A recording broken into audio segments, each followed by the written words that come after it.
Good day everybody and welcome back to the Share Button with Karabo Masemola, and I am your host Karabo Masemola. So today we will be interviewing with Thabiso Cornet Mamabolo, a very great artist that we know in South Africa, and we've seen him on our screens, Skim Sam and Zabalaza, hey, on and on and on. So we will be getting to speak to him. Let me tell you about our location. So we are at 27 Boxes at Tresor, a barber shop, clothing shop, and coffee shop. Watch these aesthetics, guys, and the interview. Sure. Parle ka gape. Na le wena na re le couple ntse mpo blind. No. Once where my khwagati was so no. Na le wena re ka se ratana. So we're here with Thabiso Cornet Mamabolo. We've seen him on our screens and everywhere. But before we get too deep into that, how are you, bud? I'm good, and yourself? I'm very well, thank you. Yeah. So the first question that I'm going to ask you, right, is, I don't want to call it cliche, but it's something that people who look at your work would want to know, as you are an artist, right? So what exactly does art mean to you? Art means storytelling. Storytelling. And so anything that comes after that is secondary.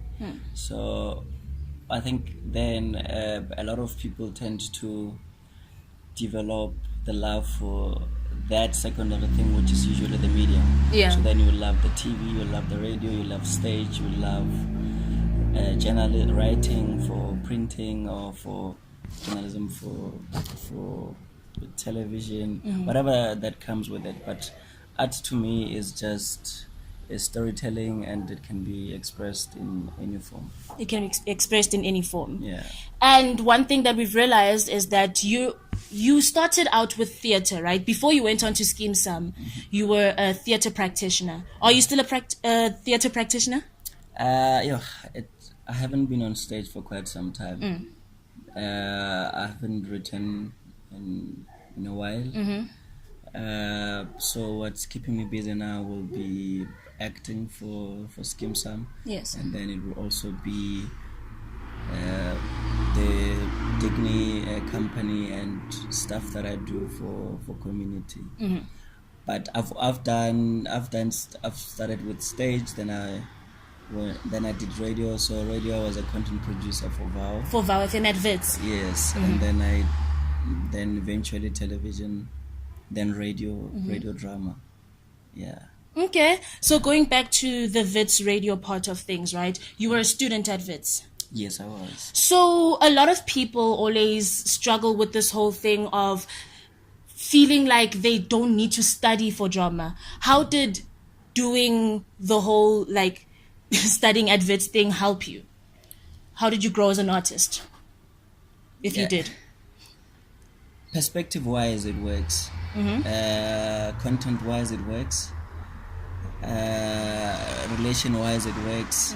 So if you take someone talented and they just have that alone, and you take somebody that is talented and they've went through a certain system, then how they approach situations or problems or a script or a story, it will be totally different. Yeah, with critical analysis and everything. Critical analysis. So what then happens is that, so there's what then VET will give you, which will be, they call it a bag of tricks. A bag of tricks. Yeah. So, okay. So it's this imaginary bag that you will use to take from, as in when a specific role comes, as in when a specific story comes, as in when problems comes. So the person that has went through a certain process and have interacted with different people and engaged different materials will resonate differently than somebody who didn't go through that process. Because you're exposed to different types of directing and everything. Then you are more objective, more than somebody that is more subjective in how they approach situations. Yes. Yeah. Okay. Yeah. So after you did the whole VITS thing, studying, you worked with Scheme Sum, and I remember doing my research on you, and there was an article where they said, Uguti, you got the role, but they called you for a callback, but you weren't able to go. Yeah. How did you get this role when you weren't able to go to the callback audition? So I went for an audition. I was at the time I was doing a stage play called Woza Zimbo. So it was Woza? Zimbo. Woza Zimbo, okay. So it's an adaptation of Woza Albert. So it was contextualized into Zimbabwean context. So at the time, I think we were in Botswana, and the callback was supposed to be that following day. Yeah. Which was a Friday, and my last show was on Friday evening. So it was that. But then I got an advice from a gentleman called Makhaola Ndebele. He was once a lecturer at VETS also. Makhaola Ndebele. Yeah, I think he's managing Soweto Theatre and Joburg Theatre and other theatres now. Okay. And then he just said, call them when you get that side and tell them that you're still interested in auditioning. Yeah. So I did exactly that. Then I went through that very same process of screening, of auditioning, checking if you're the right guy for the role, tests, and engaging different materials to really see how you would tackle different storylines and specific beats. Yeah. And if you're the right person that they're looking for that role.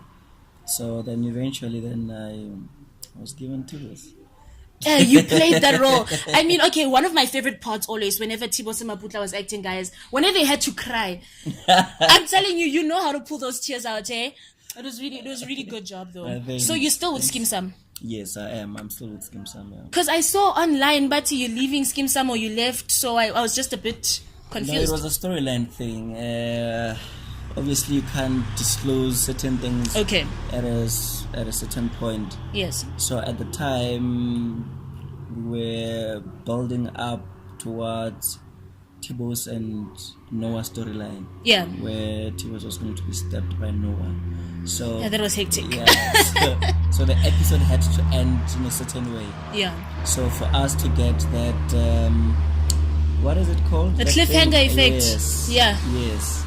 That suspense. So you had to reserve some certain things to get that effect. Okay. Yeah. There's also the Cornet Mamabolo Foundation. Yeah. Please tell us about CMF. So CMF, our priority is marginalized communities and rural areas, and then we play in the education space. Yeah. And we have this drive of building libraries, at least 85 libraries by 2025. At least 85? 25. Okay. 25. 35, not 25. 35. We've started with one, so we build community libraries and science centers in the rural areas and marginalized areas. And we also we host festivals for kids in the rural areas. So the current project that we're doing is National Science Week. National Science Week. Science Week, okay. And then we're also doing rural education. So we've partnered with Redfest, where we specialize in maths and science, technology, and so that's pretty much what we do. Those are our top priorities in that space. So recently we've opened a library in a rural area called Gamolepo. Gamolepo, where is that? It's in Limpopo. Okay. And but that one, how it turned out is that it's a community library, but it focuses on early childhood development. Okay. And then also to change the whole community into a reading community, old people, young people, and then there are other projects that we will do and integrate them into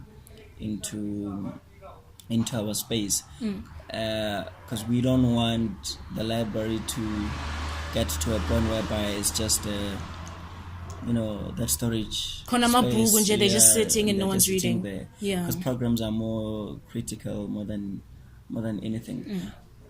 We've started with just going to schools and giving talks, hosting seminars. But to us, that wasn't enough, because just leaving words behind, it's not enough. Like, people need more. People don't have books. People don't have network. Yeah. The current generation is not really enticed by hard copies, but they are more online. PDFs and everything. Yeah. So to us, there's a need for that, and kids are being taught maths and science, but they don't have equipment or instruments to use in schools. Yeah. So we just needed to take it that far, so that it's like a true empowerment in a way. True empowerment. So you'd say that you're an artist who's very pro education and empowerment for the youth. Yeah. Well, that's a great thing, because you're on the share button, and that's what we're all about too. Yeah, no, it is. Yeah. It is, yeah. So my final question that I'm pretty sure most of Thabiso Mamabolo's fans or people who look up to you probably ask themselves, what is your ultimate dream?